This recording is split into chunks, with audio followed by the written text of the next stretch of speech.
오셨습니다. 잘 오셨습니다.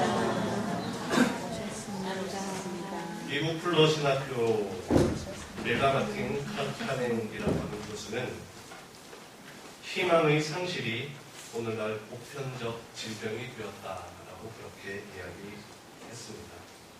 오늘날의 시대를 희망 상실의 시대, 그것이 개인에게도 사회에게도 큰 질병이 되었다라고 이야기를 합니다. 고난과 어려움 중에서도 희망을 잃지 않는다면 다시 일어설 수가 있습니다. 희망은 하나님이 주신 큰 축복이죠. 그래서 어떤 상황 속에서도 어떤 고난 중에서도 우리가 희망을 잃지 않는다면 우리는 건강하게 일어설 수 있습니다. 그러나 내가 아무리 열심히 해도 더 이상 일어설 수 없을 것 같고, 내가 최선을 다해도 이 고난의 굴레에서, 이 어려움의 상황에서 더 이상 헤어나올 수 없을 것 같다. 희망을 잃어버린다면 어쩌면 그 문제보다 더 큰 문제가 희망을 잃은 것이 될 수 있습니다. 오늘 본문에 나오는 이스라엘 백성들의 상황은 그야말로 희망 상실의 상황입니다. 절대 절망의 상황에 놓여져 있습니다. 예레미야 선지자가 예언한 내용의 핵심은 남유다는 바벨론에 의해 멸망될 것이다 라고 그렇게 이야기한 것이었습니다. 이 모든 땅이 폐허가 될 것이며 우리 민족은 바벨론의 포로로 끌려가게 될 것이다, 이렇게 예언을 했습니다. 그러다 보니 남유다 백성들은 예레미야의 이 이야기를 듣기 싫어했습니다. 하나님의 심판이 선포될 때에 그 마음을 돌이키고 회개하며 하나님의 뜻을 구해야 했을 터인데, 오히려 이런 예언을 하는, 하나님의 말씀을 대언하는 예레미야를 잡아 감옥에 가두어 버렸습니다. 그 이야기가 듣기 싫었기 때문에 예레미야를 감옥에 가두어 버렸던 것이죠. 감옥에 가두어도 화가 풀리지 않자 감옥에서 끌어내어 구덩이에 던져 버리기도 했습니다. 마치 예레미야의 저 말만 없으면 우리는 아무 문제가 없을 것이다 생각하며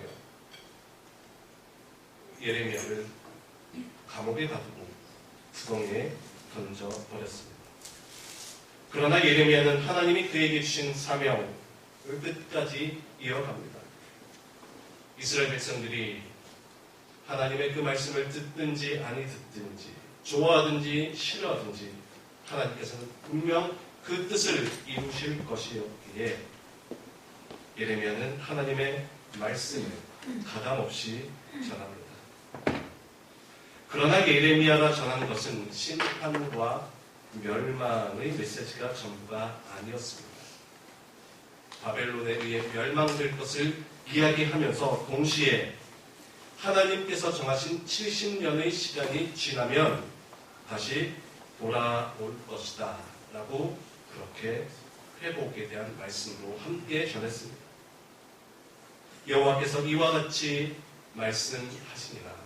70년이 지나면 너희가 다시 이곳으로 돌아오리라. 70년이라고 하는 이 시간은 하나님께서 이스라엘 백성들을 감금질하는 시간으로 삼으셨습니다. 하나님은 이스라엘보다 바벨론을 더 사랑하기에 이스라엘 백성들을 바벨론의 포로로 집어넣은 것이 결코 아니었습니다. 하나님은 여전히 이스라엘 백성들을 사랑하셨습니다. 사랑하는 그 백성들이 죄악에 물들고 악함에 빠지고 하나님 대신 우상을 숭배하고 있기에 여전히 사랑하는 그들을 다시금 하나님의 거룩한 백성으로 돌이키기 위해 바벨론이라고 하는 도구를 선택하셨던 것이죠. 바벨론이라고 하는 화구에 들어가 있는 그 시간이 잠시 고통스러울 수는 있지만 그 시간을 통해서 죄로 물든 그들의 마음을 다시 거룩하게 변화시키고 악함으로 찌든 그들의 영혼을 다시금 순결하게 변화시키기 위해 하나님께서는 바벨론이라고 하는 휘초리를 잠시 드셨던 것이죠. 더욱이 하나님께서는 70년이라고 하는 기한을 분명하게 정해 주셨습니다. 이 기한이 차면, 이 때가 지나면 너희가 반드시 다시 이 자리로, 원래의 자리로 돌아올 것이다. 인생은 동굴이 아닌 터널이다 라고 하는 말이 있습니다. 동굴과 터널, 들어갈 때는 비슷합니다. 둘 다 어둡고 깜깜합니다. 둘 다 앞이 보이지 않습니다. 그런데 차이가 있죠. 동굴은 깊이 들어갈수록 점점 더 어두워집니다. 동굴은 깊이 들어갈수록 점점 더 빛을 잃어갑니다. 그러나 터널은 어떻습니까? 깊이 들어가고 있는 것 같지만 깊이 들어갈수록 출구가 더 가까이 있습니다. 점점 더 어두워져 가는 듯 하지만 터널은 새로운 빛에 더 가까이 다가가고 있습니다. 우리가 인생에서 겪고 있는 많은 문제들, 끝이 없는 동굴처럼 여겨지지만 우리가 믿음으로 그 길을 걸어가다 보면 우리 인생의 문제는 동굴이 아니라 터널이구나 라고 하는 것을 깨닫게 됩니다. 비록 지금은 깜깜하여 아무것도 보이지 않고 지금은 컴컴하여서 빛을 잃은 듯 하지만 우리가 희망을 가지고 그 길을 묵묵히 걸어간다면 우리는 분명 새로운 출구를 만나게 됩니다. 새로운 희망의 빛을 만나게 됩니다. 오늘 우리 인생이 바벨론 70년이라고 하는 그런 고통의 터널을 지나고 있습니까? 내 힘으로 아무리 발버둥 쳐도 헤어나올 수 없을 것 같고 끝이 보이지 않는 어둠의 그런 깊은 수렁에 빠져 있습니까? 그러나 우리가 분명히 기억해야 할 것은 지금 내가 던져진 이 어둠은 결코 동굴이 아니라 새로운 빛을 향해 나아가고 있는 터널이다 라고 하는 것을 우리는 기억해야 합니다. 우리 앞에 이런 고난과 어려움이 있지만 하나님께서는 우리의 인생 가운데 새로운 약속을 오늘 말씀 중에 주어주고 있습니다. 그 첫 번째는 바로 삶의 회복에 관한 말씀입니다. 예레미야 선지자를 통해서 말씀하신 4절부터 29장 4절부터의 말씀을 보게 되면요. 너희들이 바벨론 포로로 끌려가게 되지만 그 바벨론 땅에서 어떻게 살아갈 것인지에 대한 모습을 구체적으로 묘사하고 있습니다. 바벨론의 포로로 잡혀갈지라도 너희들은 그곳에서 집을 짓고 텃밭을 가꾸며 그 텃밭에서 나오는 열매를 먹게 될 것이다. 또 그곳에서 너희가 아내를 맞이할 것이며 자녀를 낳게 될 것이며 너의 아들이 아내를 며느리를 보게 될 것이며 또 너의 딸도 남편을 맞이하게 될 것이며 너희 자손들이 그와 같이 번성하여서 너희가 그 땅에서도 하나님의 복을 누리며 살아가게 될 것이다. 어디에서요? 바벨론에서. 지금 이스라엘 백성들은 바벨론 포로로 가는 것에 대한 큰 두려움을 안고 있습니다. 그 고난을 우리가 어찌 감당할 수 있겠느냐? 그 70년 동안 우리가 얼마나 힘들고 고통스럽겠느냐? 그래서 예레미야의 이야기를 듣지 않으려 강하게 거부했던 것이죠. 그러나 하나님께서는 너희가 그 고통의 자리에, 그 고난의 자리에 던져질지라도 너희는 그곳에서 하나님 주신 은혜와 복을 받아 누리게 될 터입니다. 그곳에서도 너희가 집을 짓고 텃밭을 가꾸며 열매를 먹게 될 것이고 결혼도 하고 자식들도 낳고 그렇게 살아가게 될 것이다. 고통과 고난의 자리일지라도 일상의 삶이 그곳에서도 이어지고 회복되며 그곳에서도 복된 삶을 살아가게 된다는 것을 말씀합니다. 우리가 고난과 어려움 중에 빠지게 되면 어떠합니까? 우리의 모든 삶이 다 무너지는 듯합니다. 아무것도 할 수 없는 무기력감에 빠지기도 합니다. 사람을 만나는 것도 싫고요. 먹는 것도 싫고요. 숨을 쉬는 그 순간조차도 괴로울 때가 있습니다. 고난과 어려움, 그 문제 앞에서 스스로 깊은 공부를 하고 혼자 깊숙한 곳으로 들어가 숨으려 할 때가 있죠. 그러나 하나님께서는 그 고통과 어려움의 자리에서도 너의 삶을 포기하지 말아라. 너의 일상의 순간들을 결코 포기하지 말아라. 네가 아무리 힘들고 어려울지라도 그곳에서 내가 너와 함께할 것이기에 네가 고통스럽고 고난을 당한 그 자리에서도 집을 짓고 열매를 먹을 것이며 너희 자식들이 번성하는 것을 보게 될 것이다. 말씀합니다. 여러분, 우리도 힘든 일을 겪게 되면요, 혼자 깊은 동굴로 파고들어서 숨어버리거나 사람과의 모든 관계도 다 끊어버리고 혼자 깊이 잠수타거나 그렇게 생활하지 마시고요. 어려움이 찾아올지라도 내 인생에 고난이 찾아올지라도 우리가 일상에서의 삶을 지켜갈 수 있어야 됩니다. 여전히 열심히 일을 할 수 있어야 될 것이고요. 내가 해야 할 일들, 가정을 돌보는 일 놓지 말아야 하고요. 사람들도 만나고 맛있는 음식도 먹고 열심히 운동을 하면서 나의 몸과 마음이 일상의 범주에서 벗어나지 않도록 우리는 그렇게 지켜가야 합니다. 에이, 목사님, 내가 얼마나 힘든 줄 아세요? 내가 얼마나 고통스러운 줄 아세요? 사람 만나는 것도 싫고요. 먹는 것도 싫고요. 아무것도 못하겠습니다. 물론 그런 마음 들 때가 있을 것입니다. 그러나 그럴 때일수록 힘들고 어려운 문제에 직면했을수록 우리는 다시 일상으로 빨리 돌아와서 우리의 삶의 자리에서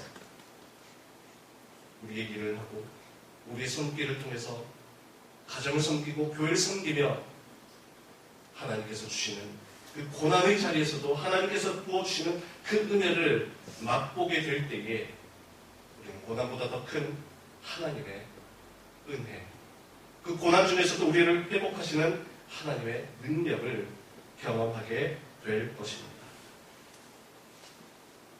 우리의 일상을 하나님께서 다시 회복시키시고 우리의 삶을 다시금 일으키셔서 우리의 삶의 자리가 더욱더 견고할 수 있도록 바벨론에서도 내가 너의 인생을 지켜가겠다. 바벨론에서도 너의 일상을 내가 지켜갈 것이다. 바벨론 포로 생활 중에서도 너에게 번성하는 복을, 거기에서 번성하는 복을 내가 내려주겠다. 약속하신 이 말씀을 우리는 기억해야 합니다. 첫 번째가 바로 일상의 삶을 회복시키시는 것이라면 두 번째는 영적인 관계의 회복입니다. 12절과 13절의 말씀을 우리 함께 읽습니다. 시작. 너희가 내게 부르시며 내게 와서 기도하면 내가 너희들의 기도를 들을 것이요 너희가 온 마음으로 나를 구하면 나를 찾을 것이요 나를 만나리라. 어디에서요? 바벨론에서. 바벨론에서 하나님께서 너희들이 나에게 찾아왔어. 나의 이름을 부르짖는다면 포로 생활이라고 하는 그 고난과 고통의 자리에서도 너희들이 나를 찾는다면, 나에게 기도한다면 어떻게 해요? 내가 너희들의 그 기도를 들을 것이요. 너희들이 나를 온 마음으로 구한다면 내가 너희를 만나리라. 이스라엘 백성들은 죄악됨으로 인해서 세상 악한 유혹들로 인해서 많은 우상들로 인해서 하나님으로부터 점점 멀어지고 있었습니다. 나에게 돌아오라 돌아오라 말씀하셨지만 하나님의 그 말씀을 더 이상 듣지 않았습니다. 죄가 그들을 가로막아버렸고 하나님 대신 우상을 섬기고 은혜 대신 세상 유혹을 더욱 즐기며 살아갔습니다. 그로 인해 하나님과의 관계가 끊어지고 단절되었습니다. 여러분, 오늘 우리도 하나님 뜻보다 내 뜻을 먼저 앞세운다며 하나님 은혜보다 세상 즐거움을 더욱 추구하며 살아간다면 우리도 하나님으로부터 점점 멀어지고 결국 하나님과의 관계가 끊어질 수도 있습니다. 이스라엘 백성들이 바벨론과 아수르로부터 위협을 당하고 있을 때에 어떤 이들은 우리가 이 어려움을 극복하기 위해서 애국으로 가서 우리를 좀 도와달라고 요청을 해야 된다. 친애국 정책을 펴야 된다. 라고 이야기하는 사람들이 있었습니다. 지금 저 바벨론이 우리를 삼키려 하고 저 아수르가 우리를 침략하려 할 때에 또 다른 강대국 우리가 애굽에 가서 좀 도움을 요청하자. 애굽이 우리를 도와준다면 우리가 바벨론이나 아수르에게 그렇게 끌려가지 않을 것이다. 그렇게 생각하는 사람들이 많이 있었습니다. 여러분, 이스라엘 백성들이 지금 바벨론 포로로 끌려가는 이유가 무엇입니까? 아수르가 지금 들어와서 공격하는 이유가 무엇입니까? 정치적, 군사적, 외교적 힘이 없었기 때문입니까? 그렇지 않죠. 하나님과의 영적인 관계가 끊어졌기 때문입니다. 그렇다면 바벨론과 아수르의 그 위협 앞에서 그들이 해야 할 행동은 무엇이었습니까? 애국을 찾아가서 애국에게 도움을 요청하는 것이 아니라 하나님께 나아가서 자신들의 죄를 돌이키고 끊어졌던 하나님과의 관계를 다시 회복하고 영적인 은혜를 다시금 회복하기 위해 힘써야 했을 터인데 그 바벨론과 아수르의 그 위협 앞에 우리가 저 애국으로 가서 좀 도와달라고 이야기하자.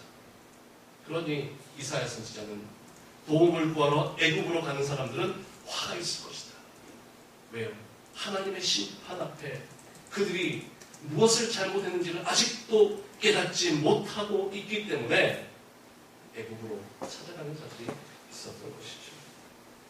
지금 이스라엘 백성들이 이 고난과 어려움의 자리에서, 이 절망의 자리에서 그들의 삶이 회복될 수 있는 것은 친애국 정책이 아니라, 친바벨론, 친아수르 정책이 아니라 하나님과의 관계를 회복하는 그것이 유일한 해결책이었습니다. 그들의 생명, 그들의 주권, 그들의 삶은 애국과 같은 강대국에 의해 살아나는 것이 아니라 하나님의 은혜, 하나님의 손길로 인해 그들은 다시 살아날 수밖에 없기 때문입니다. 그래서 하나님께서는 너희가 내게 와서 나를 찾고 내게 기도하면 너희가 다시 회복될 것이고 나를 찾고 나에게 기도하면 내가 너희를 만나 주겠다. 너희들에게 가장 중요한 것은 바로 영적인 관계의 회복. 하나님을 찾고 하나님을 부르짖고 하나님께 나아가 기도하는 이 기도의 회복. 끊어진 하나님과의 관계가 회복되어지는 이 은혜가 너희들에게 있어야 될 것을 말씀하고 있습니다.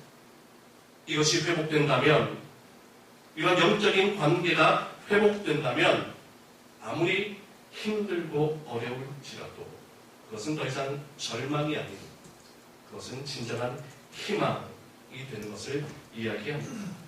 11절 말씀 함께 있습니다. 너희를 향한 나의 생각을 내가 평안하며 듣지 아니하리라. 너희에게 미래와 희망을 주는 것이니라. 지금 바벨론의 포로로 끌려가는 것은 너희들에게 재앙을 주기 위한 것이 아니라 진짜 평안을 주기 위한 것이다. 지금 바벨론의 그 위협이 있는 것은 너희들에게 절망을 주기 위한 것이 아니라 진짜 희망이 무엇인지, 진짜 희망이 무엇인지를 너희에게 가르쳐주기 위함이다. 진짜 희망은 무엇입니까? 바로 지금 하나님을 찾는 것, 지금 하나님을 구하는 것, 지금 하나님을 만나기 위해 너희들이 다시금 주님 앞으로 돌아오는 것, 그것이 바로 너희들의 진짜 희망이고, 내가 지금 그 희망을 주기 위해 너희들에게 바벨론이라고 하는 이 핏초리를 잠시 드는 것이다 라고 이야기합니다. 한국 근대 가요의 표시라고 불려지는 희망가라고 하는 노래가 있습니다. 이 노래는요, 일본 강점기 시대에 나라 잃은 그 아픔과 슬픔을 잘 표현하고 있습니다. 원래 이 곡의 멜로디는 유럽에서 만들어져서 유럽과 미국에서는 찬송가로 사용된 멜로디입니다. 그런데 우리나라에는 일본을 통해 들어왔고, 이 노래 멜로디에 새로운 가사가 입혀진 노래입니다. 함께 감상해 보시겠습니다.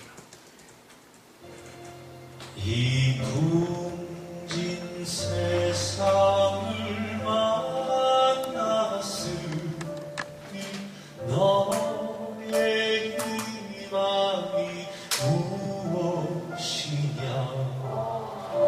부귀와 영화를 누렸으면 희망이 족할까.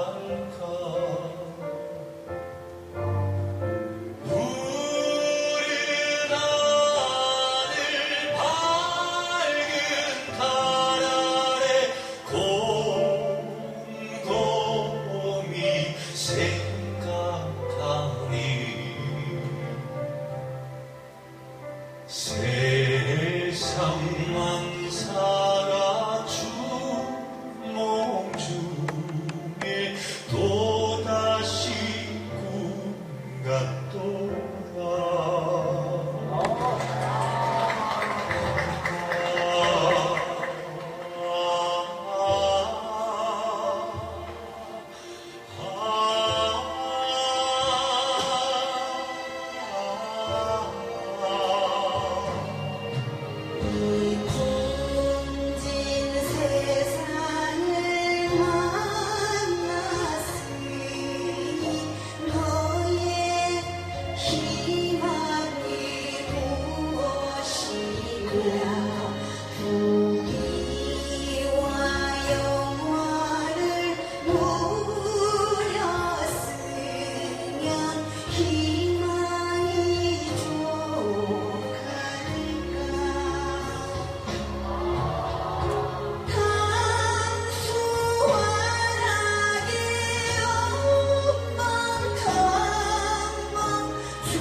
이 풍진 세상에서 너희의 희망이 무엇이다?